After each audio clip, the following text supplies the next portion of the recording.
Yo, what is good, YouTube? It is your boy Real. I'm Killfun, aka that boy Killfun, and I'm back with another video. Now today I decided I'm going to be ranking the takeovers. Now before I start this video, I want y'all to know this is all just opinion based, bruh. So don't be on my head in the comments saying, oh, I have this takeover and it's better than this one and this one. Bruh, it's just opinion based, bruh. I'm going off just basically from what I've seen from inexperienced people and very experienced people. Now I'm not gonna lie, this is a lot harder than doing the ranking the what's it called, the takeover badges and everything, because I decided I'm actually gonna put it in a whole little rank. So let's get right to this video. But before we start, make sure that you leave a like on the video if you do enjoy it, and subscribe to the channel. We on this road to 800/1K, and follow me on Twitch. But with that being said, the worst takeover in 2K20 is the Playmaker badge, bro. All right, now before y'all get to judge, and you know, all my playmakers out there, shout out to all y'all. Trust me, I'm one of y'all too, and I'm going through it just as bad as y'all are. Now I'm not saying that this is the absolute worst takeover, but I'm saying this is the one that works the absolute least. Like, it's the least effective. Now the reason I say that is because it's only like 2 moves that you could do in order to make your opponent fall. When you get this Playmaker badge, most people aren't going to, they're not trying to enhance their teammates' shots because you got diamond, you got floor general, all that other stuff. Your goal is to make people fall, and you can only do it by the 2 most obvious moves in the game: stopping the behind the back, like when you know, take everything off the behind the back controller, and when you do a step back. Those are literally like the only 2 things that you could really make somebody fully fall with, and it is trash, bro. It is trash. That's why I gave it the worst the worst takeover in the game. I'm not saying it's not effective. All these takeovers are obviously effective, but this is the one that is the least effective, which brings me to this is number 8, which is going to bring me to number 7, which is the Lockdown Defender badge. Now the reason that I said it was this badge is because I feel like this is a really good badge when it's activated. If it's not activated, I feel like this badge it doesn't get as much takeover as it's supposed to. I feel like if you make somebody pick up their dribble or anything like that, I feel like it should count towards your takeover. When you're literally pressing somebody, making them pass the ball and all that other stuff, it should count towards your takeover. If you're not an elite, this does take a really long time to get. That's why a lot of my friends, they switch from the lockdown badge. The lockdown badge to the slasher badge, because it is a lot better than the lockdown badge. Now I'm not saying that it's not a good badge. It is a good badge when it's activated, but if it's not activated, it is really hard to get. That's why I gave it number 7. Now moving on to number 6, which is the Rim Protector badge. Now once again, this is a really good badge when it's activated. It doesn't take that long to get, but at the same time, I feel like it kind of makes people stray away from you, so you don't get as many blocks as you really can. Just like kind of with the lockdown badge, a lot of people, when they see people with takeover, especially Rim Protector, they're not going to drive in the paint because that's just stupid. So I feel like it is effective, but a lot of people, they don't really go for the paint anymore once you have this activated, which is a good thing. So I can say that it does work.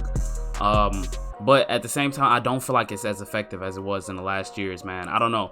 Rim Protector badges over the years, they were literally, especially in 2K, what was it? I think 2K19, that Rim Protector badge, once it was activated, you were greening, you were getting contact dunks, you were getting everything.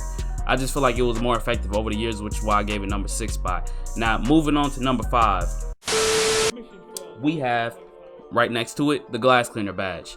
Now this badge is really good, especially if you are on a basically like a straight glass cleaner. Nobody's getting that board over you. Nobody's getting that board because you can see where it's going. You win them box outs, you secure them boards, and you do everything right. And on top of that, you can basically do what the glass cleaner, the Rim Protector badge does, and I think it activates and it gives you more snatch blocks. A lot of times when I see snatch blocks, is when they have the glass cleaner badge activated.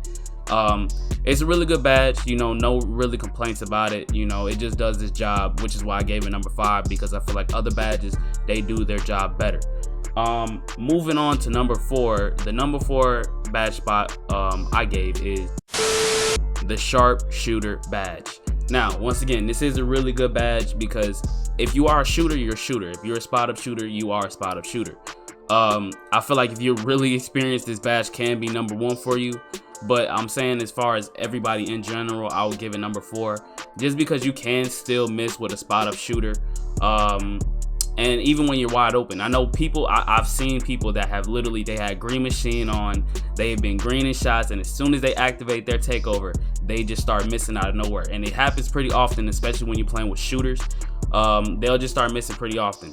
But I feel like this is a really good badge if an experienced player is using it, or inexperienced, which is why I gave it number 4. And I think that, yeah, number 4. So moving on to number 3, which is right next to it, I gave the shot creator badge. And this is once again one of those badges that it's like you can go crazy with it if you know how to use it. Just because a lot of people, when they get this badge, the most thing that they try to do is they try to go to fade. But if you look at people like Ticino and like Duke, and you know, all these other people that actually use the badge, they start doing, you know, hop back jumpers and spin jumpers and all the other stuff.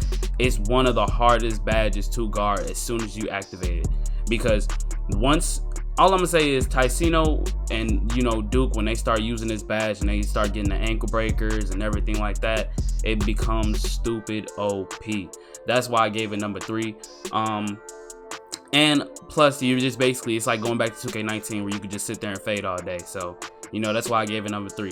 Now, I'm pretty sure you can guess what number 2 is, which is the Slasher badge. Oh my god, this badge can be OP. Oh my goodness. If you don't know, the reason I gave this number 2 is because I want you to take a look at an interior force that literally has this badge activated. They get in the most contact dunks if you're standing under the rim. No matter what you're doing, they're gonna dunk on you. It gets to the point where literally when I play with an interior finisher, all I do, and I know a lot of people do this with the rep method, all you do, you give them the ball and you let them drive to the paint and they dunk on anybody that's down there, bro. This badge is one of the most OP badges, especially when you're on certain builds that have like 99 dunk and everything like that. It becomes ridiculous. Now, obviously you know which number 1 is, because it's the only badge that I haven't literally talked about. But like I said, the Slasher badge, OP, very, very good. I recommend it if you cannot get this badge right here, which is the post score badge. I don't even have to really talk about this one, just because you already know what it does. Everybody knows if you go to the one-on-one court and this badge gets activated, the game is pretty much over. You just throw people everywhere. Your spin, your post spins, your post drop steps, your post shots, everything just becomes unstoppable. I don't even want to talk about this badge, but just how OP this badge is, I don't even want to talk about it. You know the reason why it's number 1, and you know why nobody else can really compete with it, especially when it gets activated and how fast it gets activated. This is by far the best badge in the game. As far as it goes to takeover, this is the best takeover badge in the game. So hopefully you guys did enjoy this video. I want you guys to leave your comments down below. Make sure you let me know which you think is the best one, or make sure you make a list 1 through 8 of what your best ones is. I'll be down in the comments talking to you guys about it. But this being your boy Real, I'm Killfun. If you did enjoy this video, make sure you leave a like on it and subscribe to the channel if you are new, and follow me on Twitch, and I will catch y'all in the next video. Peace.